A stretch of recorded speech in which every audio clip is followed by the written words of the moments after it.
ಪ್ರಾರಂಭ ಆಗ್ತಾನೆ ಜೋರಾಗಿ ಜೈ ಭೀಮ್ ಹೇಳೋದು. ಜೈ ಭೀಮ್, ಜೈ ಭೀಮ್, ಜೈ ಜೈ ಭೀಮ್. ವೇದಿಕೆ ಮೇಲೆ ಆಸೀನಿರುವ ಹಿರಿಯರು, ಆತ್ಮೀಯರು, ನಮ್ಮ ಪಕ್ಷದ ಮುಖಂಡರಿದ್ರು, ಈಗಲೂ ನಮ್ಮ ಮುಖಂಡರು ಅವರು. ಯಾವಾಗ ಇದ್ರು ಸೋಮಣ್ಣ ಅಂದ್ರೆ ನಮ್ಮ ಪಕ್ಷದಲ್ಲಿ, ಕಾಂಗ್ರೆಸ್ ಪಕ್ಷದಲ್ಲಿ ಇದ್ದವರು, ಅವಾಗ ನಮ್ಮ ಪಕ್ಷದ ಮುಖಂಡರು ಅಂದವರು. ಈಗ ಬಿಜೆಪಿ ಪಕ್ಷಕ್ಕೆ ಹೋದ್ರು ಹಳೆ ಮುಖಂಡರು ಮರೆಯಕ್ಕೆ ಸಾಧ್ಯ ಆಗ್ತಾ ಇಲ್ಲ. ನಮ್ಮ ಮುಖಂಡರಾದಂತ ವಿ ಸೋಮಣ್ಣ ಅವರೇ, ಆತ್ಮೀಯ ಸ್ನೇಹಿತರು, ಲೋಕಸಭಾ ಸದಸ್ಯರಾದಂತ PC ಮೋಹನ್ ಅವರೇ, ರಾಜ್ಯಸಭಾ ಸದಸ್ಯರಾದಂತ ಲಹರ್ ಸಿಂಗ್ ಅವರೇ, KMDC ಚೇರ್ಮನ್ ಆತ್ಮೀಯರಾದಂತ DK ಅಲ್ತಾಫ್ ಖಾನ್ ಅವರೇ, ಆತ್ಮೀಯ ಸ್ನೇಹಿತರಾದಂತ ರವೀಂದ್ರ ಅವರೇ, ಆತ್ಮೀಯ ಆದಂತ ಆರಿಫ್ ಪಾಷಾ ಅವರೇ, ಕುಮಾರ್ ಅವರೇ, ವೇದಿಕೆ ಮೇಲೆ ಆಸೀನಿರುವ ಎಲ್ಲ ಅಧಿಕಾರಿಗಳೇ, ಇಲ್ಲಿದ್ದ ಎಲ್ಲ ಆತ್ಮೀಯರೇ, ಇವತ್ತು ಬಹಳ ದಿನದಿಂದ ಆ ಕನ್ಸಿತ್ತು, ಆ ಕನ್ಸನ್ನ ಸೋಮಣ್ಣ ಅವರು ನೆನ್ಸ್ ಮಾಡಿದ ಅಂತ ನಾನು ಮೋಹನ. ಇದು ನಮ್ಮ ವಿಜಯನಗರ ಜನರಲ್ ರೋಡ್ ಹೋಗ್ಬೇಕಾದ್ರೆ ಈ ಫ್ಲವರ್ ಮಲ್ಲೇನೆ ಹೋಗ್ಬೇಕಾಗ್ತದೆ. ಆ ಕಾರಣಕ್ಕೆ ಬಹಳ ವರ್ಷದಿಂದ ಆ ಕನ್ಸಿತ್ತು. ಆ ಕನ್ಸನ್ನ ಸೋಮಣ್ಣ ಅವರು ರೈಲ್ವೆ ಮಿನಿಸ್ಟರ್ ಆಗಿ ಬಹಳ ವರ್ಷದಿಂದ ಕನ್ಸಿತ್ತು, ಏನ್ ಈಚೀಚಿಗಿಲ್ಲ, ಬಹಳ ವರ್ಷದಿಂದ ಕನ್ಸಿದ್ದು. ಅದ್ ಯಾರನ್ನ ಮಾಡಿದ ಅಂದ್ರೆ ಅದು ಸೋಮಣ್ಣ ಅವ್ರು ಮಾಡಿದ. ಈ ಫ್ಲೇವರ್ ಹಾಕಿ ಒಂದೇ ಇಲ್ಲ ಮೋಹನ, ರೋಡ್ ಬೈಂಡಿಂಗ್ ಆಗ್ಬೇಕು. 240 ಕೋಟಿ ಸಂಖ್ಯೆ ಮಾಡ್ಕೊಂಡಿಲ್ಲ. ಆ ರೋಡ್ ಬೈಂಡಿಂಗ್ ಕೆಲಸನು ನನ್ನ ಅನಿಸಿಕೆ ಒಂದು ತಿಂಗಳು, 1 ತಿಂಗಳಲ್ಲಿ ಆ ಗುದ್ಲಿ ಪೂಜೆ ಮಾಡಿ ಆ ಕೆಲಸನ ನಾವು ಶುರು ಮಾಡ್ತೀವಿ. ಆ ರೋಡ್ ಬೈಂಡಿಂಗ್ ಆಗಿ ಈ ಫ್ಲೇವರ್ ಆಗಿದ್ರೆ ಜನಗಳಿಗೆ ಎಷ್ಟು ಅನುಕೂಲ ಆಗ್ತದೆ ಅಂದ್ರೆ ನಾನು ಹೇಳಕ್ಕೆ ಸಾಧ್ಯ. ಅಷ್ಟು ಒಳ್ಳೆ ಕೆಲಸನ ನಮ್ಮ ಸೋಮಣ್ಣ ಅವ್ರು ಮಾಡಿದ್ದಾರೆ. ನಮ್ಮ ಕ್ಷೇತ್ರದ ಎಲ್ಲಾ ಜನತೆ ಪರವಾಗಿ ನನ್ನ ಕಡೆಯಿಂದ ಅವ್ರಿಗೆ ಹೃದಯದಿಂದ ಧನ್ಯವಾದಗಳು ಸಲ್ಲಿಸ್ತೀನಿ. ಸೋಮಣ್ಣ ಅಂದ್ರೆ ಎಲ್ಲರಿಗೂ ಗೊತ್ತಿರೋದು ವಿಚಾರ. ನಾನು ಮುಂಚೆ ಫಸ್ಟ್ ಟೈಮ್ MLA ಆಗ್ಬೇಕಾದ್ರೆ ಬಹಳ ಜನ ಲೀಡರ್ಗಳು ಸರ್ದಾರ್ ಅಂತ ಇದ್ರು, ನಮ್ಮ ಬೇಗ್ ಸಾಹೇಬರು ಈಗ ಬಂದಿದ್ರು, ಯಾವತ್ತೂ ಅವ್ರು ಬರಲ್ಲ, ಅಷ್ಟು ಬೇಗ 90 ವರ್ಷ ಆಗಿದೆ ಅವರು. ಬೇಗ್ ಸಾಹೇಬ್ರ ಅಂತ ಸುಮಾನೆ ಮಂಜಿದವರು ಏನ್ರಿ ಬೆಳಗ್ಗೆ ಯಾವತ್ತು ಬರಲ್ಲ, ಇವತ್ತು ಬಂದಿದ್ರೆ ಇಲ್ಲ ಸರ್ ನಮ್ಗೆ ಲೀಡರ್ ಬಂದವರು ಸೋಮಣ್ಣ, ಅವ್ರಿಗೋಸ್ಕರ ಬಂದಿದೆ ಅಂತ ಭೇಟಿ ಮಾಡಿ ಬಂದಿದೆ. ಅಲ್ಲೇ ಕಾಣ್ತದೆ ಸೋಮಣ್ಣ ಅವರು ಯಾವ ತರ ಅಂತ ಹೇಳ್ಬಿಟ್ಟು ನಾವ್ ಏನ್ ಹೇಳಂಗಿಲ್ಲ, ಅವ್ರ ಪ್ರೀತಿನೇ ಕಾಣಿಸ್ತಾ ಇದೆ. ಈಗ ನನ್ನ ಕ್ಷೇತ್ರ, ಅವ್ರ ಕ್ಷೇತ್ರ, ಇವ್ರು ಹೇಳ್ದಂಗೆ ನಾನು ಮುಂಚೆ ಚಾಮರಾಜಪೇಟೆಯಲ್ಲಿ ಇದ್ರೆ ಚಾಮರಾಜಪೇಟೆಯಲ್ಲಿ ಆಜಾದ್ ನಗರ್ ಸಿಗ್ತಾ ಇತ್ತು.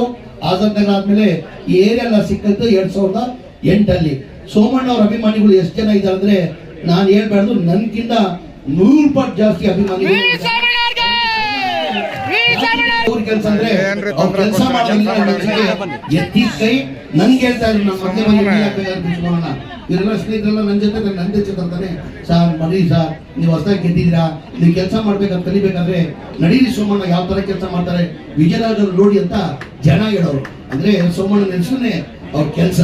ಅದು ನಾನು ನೆನ್ಸಿಗೆ ಯಾವ ರಾಜಕಾರಣಿನು ಕರ್ನಾಟಕದಲ್ಲಿ ಹೇಳ್ತಾ ಇರೋದು ಆ ಕ್ಷೇತ್ರದ ಕೆಲಸ ಈ ತರ ಸೋಮಣ್ಣ ಮಾರಂಗೆ 220 ಇಲ್ಲ, ಯಾರು ಮಾಡಕ್ ಸಾಧ್ಯ ಆಗಲ್ಲ ಅಂತ ಕೆಲಸನ ಸೋಮಣ್ಣ ಮಾಡಿದ್ದಾರೆ. ಈ ಕೇಂದ್ರದಲ್ಲಿ ನಮ್ಮ ರಾಜ್ಯದಲ್ಲಿ ಸೋಮಣ್ಣ ಮಾಡಿರೋ ಮಂತ್ರಿ ಸೇವೆ ಮಾಡಿದ್ದಾರೆ, MLA ಆಗಿ ಕೆಲಸ ಮಾಡಿದ್ದಾರೆ. ಅದೆಲ್ಲ ಒಂದ್ ಕಡೆ ಇಲ್ಲಿ ಕೇಂದ್ರದಲ್ಲಿ ಮಂತ್ರಿ ಆದ್ಮೇಲೆ ರೈಲ್ವೆದಲ್ಲಿ ನನ್ನ ಅನಿಸಿಕೆ ಇತಿಹಾಸನ ಸೃಷ್ಟಿ ಮಾಡಿದ್ದಾರೆ. ಯಾವ ಕೇಂದ್ರದಲ್ಲೂ ಮಂತ್ರಿ ಯಾರು ಕೆಲಸ ಮಾಡಿಲ್ಲ, ಅಷ್ಟು ಸೋಮಣ್ಣ ಅವರು ಕೆಲಸ ಮಾಡ್ತಾವ್ರೆ. ಉದಾಹರಣೆ ಎಲ್ಲಿ ನೋಡ್ರು ಸೋಮಣ್ಣನೇ. ಮೊನ್ನೆ ವಿಜಯನಗರ ಹೋಗಿದ್ದೀನಿ ಸೋಮಣ್ಣ, ಬಳ್ಳಾರಿ ಹೋಗಿದ್ದೀನಿ ಸೋಮಣ್ಣ, ಕೊಪ್ಪಳ ನೋಡಿದ್ರೆ ಸೋಮಣ್ಣ, ಬೆಳಗಾಮಲ್ಲಿ ನೋಡಿದ್ರೆ ಸೋಮಣ್ಣ. ಇಡೀ ರಾಜ್ಯದಲ್ಲಿ ಎಲ್ಲಾನ ನೋಡಿ ರೈಲ್ವೆ ಕೆಲಸ ಇವತ್ತು ಆಗ್ತಾ ಇದೆ ಅಂದ್ರೆ ಅದು ಸೋಮಣ್ಣ. ಇಲ್ಲಿ ಬಂದ್ರೆ ನಮ್ಮ ರಾಜ್ಯದಲ್ಲಿ ಇಲ್ಲ, ಬೇರೆ ದೇಶದಲ್ಲಿ ಎಲ್ಲಾ ಕಡೆ ಎಲ್ಲಿದಾರಪ್ಪ ಸೋಮಣ್ಣ ಅಂದ್ರೆ ಮಧ್ಯಪ್ರದೇಶದವ್ರೆ, ಎಲ್ಲಿದಾರಪ್ಪ ಸೋಮಣ್ಣ ಅಂದ್ರೆ ಆಂಧ್ರದಲ್ಲಿದ್ದಾರೆ, ಎಲ್ಲಪ್ಪ ಸೋಮಣ್ಣ ಇದ್ದಾರೆ ಅಂದ್ರೆ ಮಹಾರಾಷ್ಟ್ರದಲ್ಲಿದ್ದಾರೆ, ಎಲ್ಲಪ್ಪ ಸೋಮಣ್ಣ ಅಂದ್ರೆ ಗುಜರಾತ್ ಅಲ್ಲಿ ಇದ್ದಾರೆ. ಅಂದ್ರೆ ಆ ಕೆಲಸ ಇದೆಲ್ಲ ಬೇರೆ ಯಾರಿಂದಲೂ ಮಾಡಕ್ ಸಾಧ್ಯ ಆಗಲ್ಲ. ನಮ್ದೇ ಉದಾಹರಣೆ, ಈಗ ಬಳ್ಳಾರಿ ಮತ್ತೆ ವಿಜಯನಗರ ಜಿಲ್ಲಾ ಉಸ್ತುವಾರಿ ಮಂತ್ರಿ ನಾನು ಆಗಿದ್ದೀನಿ. ಒಂದ್ ಲೈನ್ ಕನೆಕ್ಷನ್ ಮಾಡ್ಬೇಕಾದ್ರೆ 2300 ಕೋಟಿ ನಮ್ಮ ಜಿಲ್ಲೆ ಕೊಟ್ಟಿದ್ದಾರೆ. ಎಷ್ಟು? 2300 ಕೋಟಿ. 2300 ಕೋಟಿ ಹೇಳಿಲ್ಲ ಸೋಮಣ್ಣ.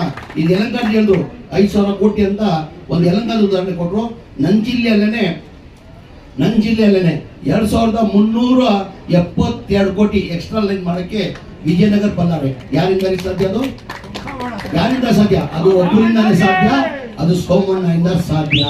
ಹಾಗಾಗಿ ಸೋಮಣ್ಣ ಒಳ್ಳೆ ನನ್ನ ಅನ್ಸಿಗಣ ನೀವು ಮಾಡಿದ್ರ ಕೆಲಸ ಯಾರು ಬೇರೆಯವ್ರು ಮಾಡಕ್ಕೆ ಸಾಧ್ಯ ಆಗ್ತಾ. ಪಕ್ಷ ಬೇಡ ಬಿಟ್ಟು ನೀವು ಮಾಡಿದ್ರ ಕೆಲಸ ನಾವು ಮೆಚ್ಕೊಳ್ಳೇಬೇಕಾಗ್ತದೆ. ಒಳ್ಳೆ ಕೆಲಸನ ಮಾಡಿದ್ದೀರಾ, ನೀವು ನೋಡಿ ನಾವೆಲ್ಲ ಕೆಲಸನ ಕಲಿಬೇಕಾಗ್ತದೆ.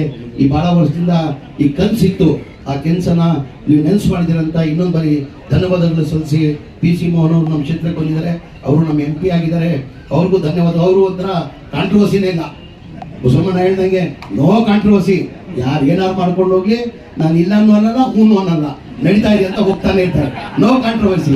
ಹಾಗೆ ಲಹರ್ ಸಿಂಗ್ ಸಾಬ್ರು ಪಾಪ ಬಹಳ ಒಳ್ಳೆಯವರಿದ್ದಾರೆ. ಲಹರ್ ಸಿಂಗ್ ಸಾಬ್ರನ್ನ ಬಹಳ ಸೆಕ್ಯುಲರ್ ಲೀಡರ್, ಅವಾಗ ನಂತವ್ರು ಬರ್ತಾ ಇರ್ತಾರೆ, ಸಣ್ಣ ಪುಟ್ಟ ಕಾರ್ಯಕ್ರಮ ಮಾಡ್ಕೊಂಡು ಹೋಗ್ತಾರೆ. ಅವ್ರು ಇವತ್ತು ಬಂದಿದ್ದಾರೆ. ಅವರು ರವೀಂದ್ರ ಅಂದ್ರೆ ಈಗ ಹೀರೋ, ಆಕ್ಟಿಂಗ್ ಹೀರೋ ಅಂದ್ರೆ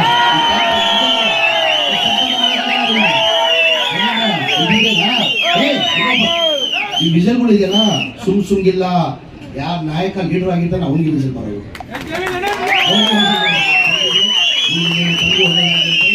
ಈ ಕಾರ್ಯ ಸೋಮಣ್ಣನಿಗೆ ಇನ್ನೊಂದು ಬಾರಿ ಧನ್ಯವಾದ ತಿಳಿಸಿ ನನ್ನ ಮಾತು ಮುಗಿಸ್ತೀನಿ.